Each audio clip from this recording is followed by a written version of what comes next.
New Zealand General Election 2023. Since fortuitously being appointed Prime Minister in 2017 by the Right Honourable Winston Peters, the New Zealand Queen of Disinformation, Jacinda Ardern, by the time of the next general election, she will have earned around $3 million in salary, plus expenses, plus luxury world travel, plus perks. Question: what has the Jacinda Ardern Labour Party government done for you? Recall: drive-by shootings, ram raids, murders, inflation, Kiwi saver tax, divided society, three waters, racism, co-governance, livestock tax, and that's just the tip of the iceberg. Nobody needs to be reminded of the damage Jacinda Ardern has caused to New Zealand and so many Kiwis living here and overseas. Yet, Jacinda Ardern is laughing all the way to the bank. The current Labour Party has been without any doubt the worst New Zealand government in living memory, and Jacinda Ardern by far the worst New Zealand Prime Minister in living memory. Don't be fooled by believing the government handled COVID-19 well and saved our lives, so they deserve another chance. They didn't, and they don't. I won't waste your time discussing the details of COVID, as everyone is over the virus, totally sick of it, and want to move on with their lives. Nothing has changed from COVID day one. It has always been the elderly and the comorbidity sick who were vulnerable, and they still are today. What does matter is how the government took advantage of COVID-19 to promote Jacinda Ardern's dangerous and divisive woke ideology. That issue I will comment on.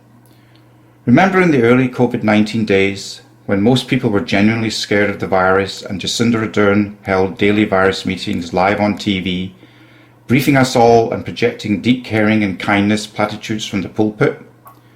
Remember when the virus spread through a wedding party, or a couple of people were admitted into hospital or intensive care with the virus?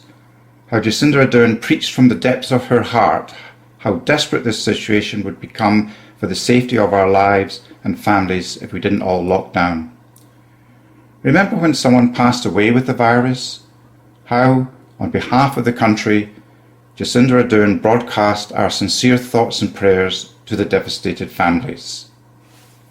That, as we all know today, was a Jacinda Ardern political charade, because she simply took advantage of the public's fear of the virus by using the stage and pulpit to make sole agenda promotional party political broadcasts, because the other parties were conveniently unable to be present due to lockdown rules.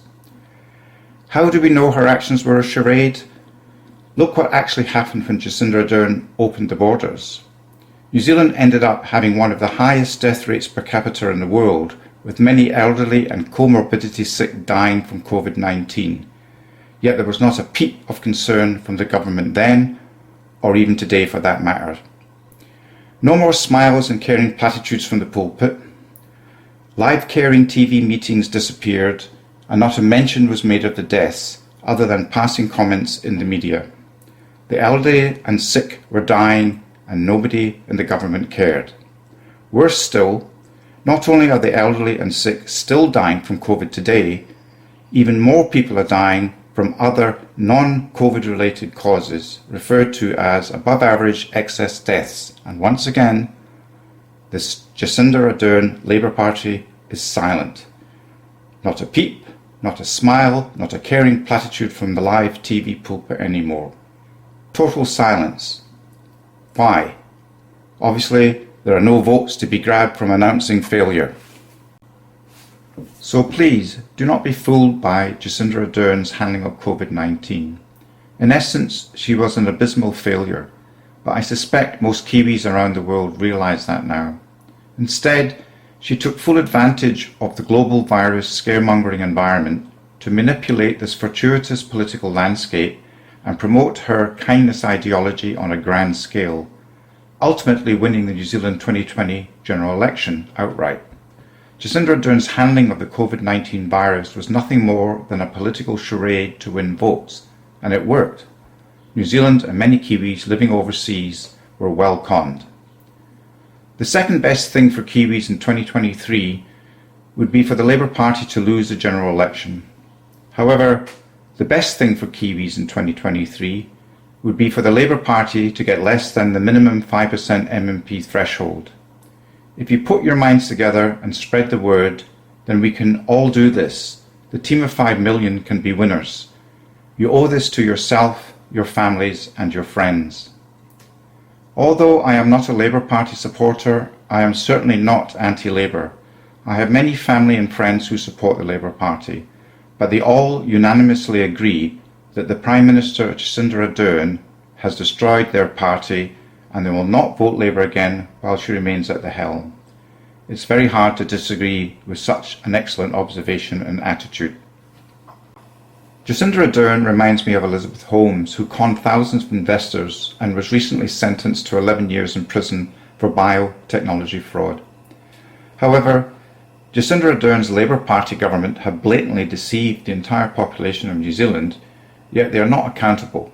You can hold them accountable at the next general election. Never forget that the first priority of any political party is to get elected, and their second priority is to get re-elected. So you can bet your bottom dollar that the Ardern Labour Party will be doing their best to deceive you at the next general election again, so they can grab your vote and get themselves re-elected. You can stop them from conning you.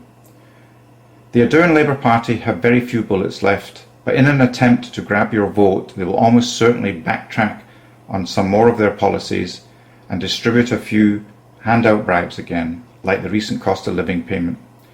They will remind you of how well the government is doing compared to other countries around the world without providing any evidence. And finally, they will never admit their mistakes and apologise to the New Zealand public. Instead, they will, as usual, blame all of their mistakes on the previous government. So take whatever dollar handouts they dish out, but ignore their sanctimonious waffle. If you love your family and your friends, the best thing you can do for them is to make sure that the Jacinda Ardern Labour Party government gets under the 5% MMP threshold in 2023 at the next general election. You can do this by not staying at home, but by getting out and not voting for the Labour Party. Show them once and for all that you matter. This will be your time.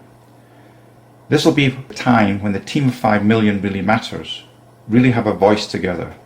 Politicians answer to you, not the other way around. Kick this failing Jacinda Ardern Labour Party out of government and out of politics for good. You can do it. Thank you for listening. Please spread the word.